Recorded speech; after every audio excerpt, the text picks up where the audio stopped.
So today we're going to be looking at a scenario where the French Empire is reformed. So yeah, let's go. The first thing that they do would probably be invade Luxembourg. So yeah, that's really it, honestly. They would invade Luxembourg, and Luxembourg doesn't have a great military, so it would be fairly quick. And yeah, they just take it over. It's easy. They've taken Luxembourg. Next thing they do was probably be invade Belgium. So they declare war on Belgium. Belgium has a relatively good military, but it's not amazing. They start pushing up from the border. Where there's a small, quick stalemate. They take the part where they surrender. Looking at the peace deal, they fully annex Belgium, and it's pretty like a huge country. Next, they're going to invade Netherlands. They have a good military. Obviously, it's not the best military, but yes, pretty good. So they declare war on Belgium. They begin to push up from the southern border. Capture the coastline, and Netherlands surrenders. It's not that really difficult for France. Looking at the peace treaty, once again, they fully annex Netherlands. Not that really difficult. Right, yeah. So the next thing that the French Empire does is they need to begin to move into Africa, so they invade Tunisia. They declare war on Tunisia, and Tunisia is not expecting this, so it's over pretty quick. They make a landing, capture Tunis, and it's quick. Tunisia doesn't have a great military, so they surrender. Looking at the peace deal, it's another full annexation of the country, and now the French Empire is spreading apart into two countries. Now they need to destroy their neighbours, so why not declare war on Spain? French Empire declares war on Spain, and they begin to invade the country. They push in from the border in the north of Spain and begin to take the eastern coastline. They push down and take the rest of the coastline and try to make a spearhead to Madrid. Eventually, they capture the capital, and Spain surrenders after a pretty easy fight for France. Now, looking at another peace deal, they take a good amount of France. They take Catalonia and another part right next to the border. Now, the French Empire is big. They're stretching from Spain all the way up to Netherlands and have occupation over Tunisia. So one of the final things that they'll need to do before they are officially back to their great strength is they'll need to invade another country. So why not Algeria, as they've already occupied them? They push in from Tunisia, from troop stations over in Tunisia, take a small part of the northern coast and begin to push down from the rest of the border of Tunisia. Take pretty much all of the northern coast and begin to push down towards more central Algeria, and try to get a hold of the Sahara Desert, but then Algeria surrenders. Now, looking at another peace deal, they take a relatively good chunk out of Algeria, but it's not a whole lot, as it's quite far away from France, and they don't want any rebellions or anything like that. So another thing they do to expand their colonies in Africa is declare war on Libya. They begin to push in through the border of Tunisia again and try to take the coast by the Mediterranean.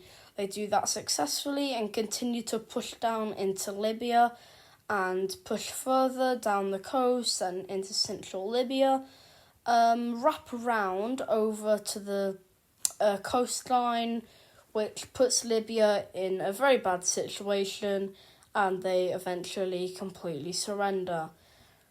Now, looking at another deal, they take quite a big amount out of Libya and now have great control over the Mediterranean Sea, controlling a hefty amount of exports and stuff like that. Right, now, the next thing they want to do is go to war with Italy. Now, Italy's strong and it's secure, but they push and make a naval landing in the boot of Italy and Sicily, push up forward, and they move over to focus on the border with Italy, but it's very mountainous, so they struggle, make a small little advance over, and that's really it. Same story with one of the islands, can't remember if it's Sardinia or Corsica. So basically same story there. They make a small little advance, but it's heavily secured. However, they continue to push up the southern part of Italy, capture Rome, and Italy surrenders without their capital. Now, looking at another peace deal, they take 2 of the major islands as well as a small little part of the southern boot of Italy. Now, the next thing that French Empire would want to do was likely expand elsewhere in Europe, where they set their eyes on the Balkans. They attack 4 countries at once, being North Macedonia, Albania, Kosovo, and Montenegro. They invade these countries that aren't particularly strong, and they begin to make an advance from Italy. They make a naval landing in Albania, which falls quickly. Same story with Montenegro and Kosovo. They make a small advance, and North Macedonia gets quickly taken over, as none of those 4 countries are particularly strong. Now, they fully annex all 4 nations and are looking big and spread across all of Europe. Now, probably the final thing that the French Empire will do is settle some old disputes with countries that they have good relations now but have a bad history with. These 2 countries are pretty strong. It's Germany and the United Kingdom. Both very strong nations, but like I said, France is buffed, and right now they have a huge empire and would obviously be very, very powerful. They begin to push into Germany from the western part of Germany through the border and take a few major cities. They try to make a spearhead over towards Berlin, and that goes relatively well, and then they set their eyes on the UK. They make a naval landing in the southwest part. However, at the same time, the UK also makes a naval landing in France. France realises this and immediately sets their eyes on it, where they quickly push it back with a great military and back to the border, and they continue to go through the UK, taking Wales and eventually London, where the UK surrenders. They set their focus back on Germany, which doesn't have a particularly great military. They push over, capture Berlin, and then also eventually Germany surrenders after a bit more work on the southern region. Looking at the final peace deal, they take all of Western Germany, leaving the central and eastern part, and all of southern England, puppeting Wales and part of the UK. Now, that will be it for the French Empire. If you want to see, take a quick look here. That's the entire empire. They restore themselves to their former glory, and maybe even more. Like and subscribe if you want to see more videos like this, and bye.